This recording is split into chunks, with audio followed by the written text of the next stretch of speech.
देखिए, हम लोग बहुत सालों से अपने लोगों के साथ लड़ते रहे हैं, बहुत सालों से ये सब बनता रहा है, अब बाहर के लोग भी आकर बना रहे हैं। इस तरह की सेंसिटिव बातों को लेकर हम आए बोल के निवेदिता मैम से, और निवेदिता मैम मेरी अटर्नी हैं, जो इसको बहुत ज़्यादा सेंसिटिव मानती हैं और कहती हैं ये बहुत अच्छा स्टेप है, एंड आई एम श्योर कि वो इतनी कन्विंस्ड हैं कि आज यहाँ पे उन्होंने पब्लिक इंटरेस्ट में कंप्लेन किया है, परसों वो उसके लिए फ़ाइट करेंगी।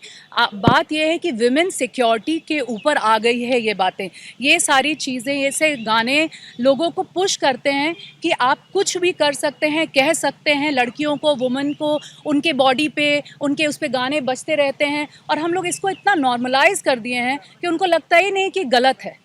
और ये गलत है क्योंकि आप लोग कैसे, हम लोग चाहे कितने बड़े बड़े पोजीशन पे काम करते हो, लेकिन सर झुका के ही चलना पड़ता है, नज़र झुका के ही चलना। बड़े लोग आते हैं, बैठते हैं, हम लोग नहीं बात कर पाते हैं। आप लोग को सबको पता है कि इस तरह के अभद्र गाने बजते रहते हैं और हम लोग थक गए हैं। इसीलिए अब आप ऐसा नहीं कर सकते हैं, कोई भी ऐसा नहीं कर सकता। मुझे पर्सनली हनी सिंह से कोई शिकायत नहीं है, उनके जो गाने हैं और वैसे सारे गानों पर गवर्नमेंट से रिक्वेस्ट है कि वो उस पर रोक लगाएं। जैसे अल्कोहल बंद करके बिहार की विमेन, जो औरतों ने बोला था कि हमारी सिक्योरिटी के लिए आप अल्कोहल बंद करिए, और नीतीश जी ने बंद किया था। उनसे रिक्वेस्ट है कि सर इस चीज़ को भी बंद करवाइए, इसको बॉयकॉट कराइए, बैन कराइए, और इसके ऊपर पनिशमेंट होना ही चाहिए क्योंकि विमेन सिक्योरिटी के लिए बहुत ज़रूरी है।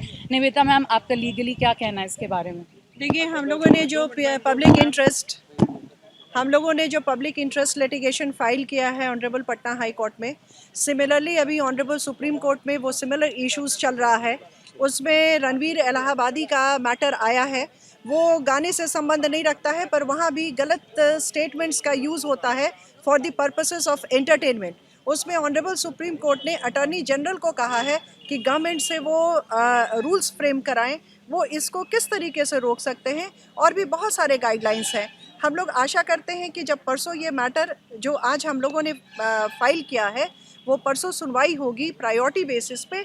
तो जब सुनवाई होगी तो ऑनरेबल हाई कोर्ट हमारे इन मुद्दों को ज़रूर सुनेगा, और सुनने के बाद हम लोगों का इश्यूज़ क्या है, ये ऐसा नहीं होता है कि कोई भी चीज़ एक दिनों में कुछ बंद हो जाता है या कुछ खुल जाता है। तो इसको राजनीतिक लोग भी हैं जो भाजपा के सांसद हैं और वो भी इस तरीके के गाने गाते हैं। मुझे इसके बारे में कोई जानकारी नहीं है। मैं एज अ लॉयर काम कर रही हूँ, मुझे ये टॉपिक पसंद आया है। मेरे पास जब नीतू चंद्रा जी आई कहते हुए कि उनको इस तरीके का इश्यूज़ है, ये प्रॉब्लम है, मैंने वीमेन सेफ्टी की इश्यूज़ हैं, me as a women designated senior advocate Patna high court, I have taken up the cause. मैंने जो कुछ भी मैं लीगली इस पर सपोर्ट कर सकती हूँ मैं इनको कर रही हूँ, PIL फाइल कर रही हूँ। मेरा कंसर्न सिर्फ नीतू चंद्रा जी नहीं है, सोशल भी है। आई एम अ वुमेन, तो मेरा बस इतना ही कंसर्न है। अब इसमें भाजपा है कि जेडीयू है कि कौन है, इससे हमको ना तो कोई जानकारी है और ना ही कोई मतलब है। और आज सुबह this is thoroughly a non political issue.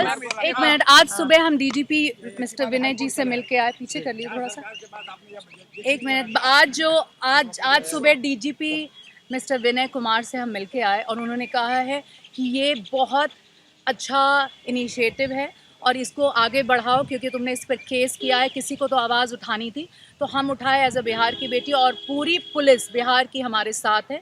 Plus हम लोग अमृत जी से मिलके आए, चीफ सेक्रेटरी, जिन्होंने कहा कि ये बहुत ही अच्छा मुद्दा है, किसी ना किसी को कभी तो करना था, और पूरी प्रेस मीडिया बिहार की तुम्हारे साथ रहेगी। तो मैं आशा करती हूँ कि आप लोगों ने जो बात सुनी है हमसे, इसको बिना पॉलिटिकलाइज करते हुए, बिना डिसेंसिटाइज करते हुए उस मुद्दे पे बात करें जहाँ पे आपके घर की बेटी, बहू, बहन, वाइफ, सारे लोग डेंजर में हो सकते हैं, क्योंकि वो जब भी जहाँ जाएंगे कहीं पे भी ये गाना बजता रहेगा और लोग इसी तरह से उनको देखेंगे, उनको अप्रोच करेंगे। आप कुछ नहीं कर सकते हैं, या तो आप डिसाइड कर लीजिए, क्योंकि आपके हाथ में ये बहुत बड़ी जिम्मेदारी है और हम इसका इनिशिएटिव ले रहे हैं और आपको मेरे साथ खड़ा होना होगा, क्योंकि इन्हीं गानों से हम लोग दुनिया में जाने जाते हैं। हमारे फ्रेंड्स फ़ोन करके बोलते हैं यही गाना बजता है तुम्हारे यहाँ, जी यही है। तो क्यों नहीं आप उनको बताते कि बिहार की बेटी नेशनल अवार्ड मेकर भी है, हमारे यहाँ से राजेंद्र प्रसाद, बिस्मिल्ला खान और कितने बड़े बड़े नाम आते हैं। यहाँ से इतने बड़े बड़े IAS IPS आप सब लोग हैं जिनकी इतनी बड़ी बड़ी पॉडकास्ट है। यहाँ से निवेदिता मैम है,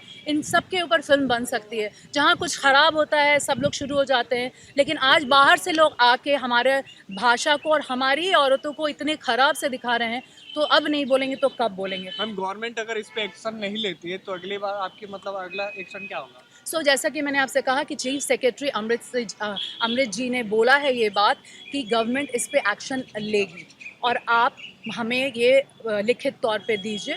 तो उन्होंने बहुत पॉजिटिविटी दिखाई है। Nitish ji himself has shown positivity. DGP Vinay Kumar ji ने खुद ही बोला है कि ये इशू पे हम एक्शन लेंगे, तो नहीं का तो सवाल ही नहीं उठता। मैम इवन अंडर आर्टिकल 19 जो हमारे कॉन्स्टिट्यूशन में right to freedom of speech और एक्सप्रेशन है और उसमें रीजनेबल रिस्ट्रिक्शन भी है, so there is a very thin line that court has to decide. It is a big time. ऐसा नहीं कि ये इशू पहली बार रेज किया गया है और हम इस PIL में जो निवेदिता मैम ने फाइल किया, इस PIL में हम सिर्फ स्पेसिफिक मेनियक गाने के बारे में बात कर रहे हैं, ऐसी बात नहीं है। भोजपुरी में इनफैक्ट बहुत सारे टॉपिक्स पे गाना बजता है, रिया चक्रवर्ती, चाइना, कोरोना वायरस, एवरीथिंग। और ऐसा नहीं कि ये लोग पर्सनली कहीं छुप के जाके सुनते हैं, very publicly, and people are very proud about it.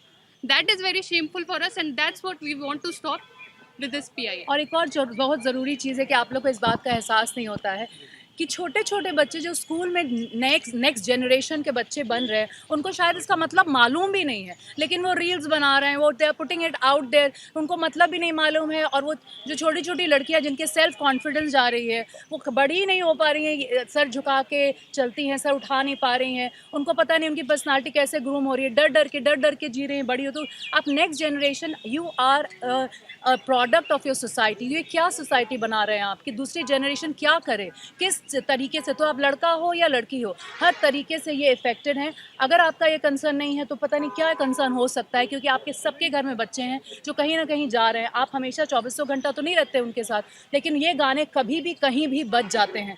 तो उनको, हम लोगों को एक सेफ सोसाइटी देने के लिए, एक एजुकेशन देने के लिए ये करना अब ज़रूरी है, क्योंकि अब आप विमेन सेफ्टी के ऊपर ये बहुत बड़ा डेंजर है कि ऐसे गाने बजते रहे हैं और अब नहीं बजना चाहिए। ये आपकी भी रिस्पॉन्सिबिलिटी है।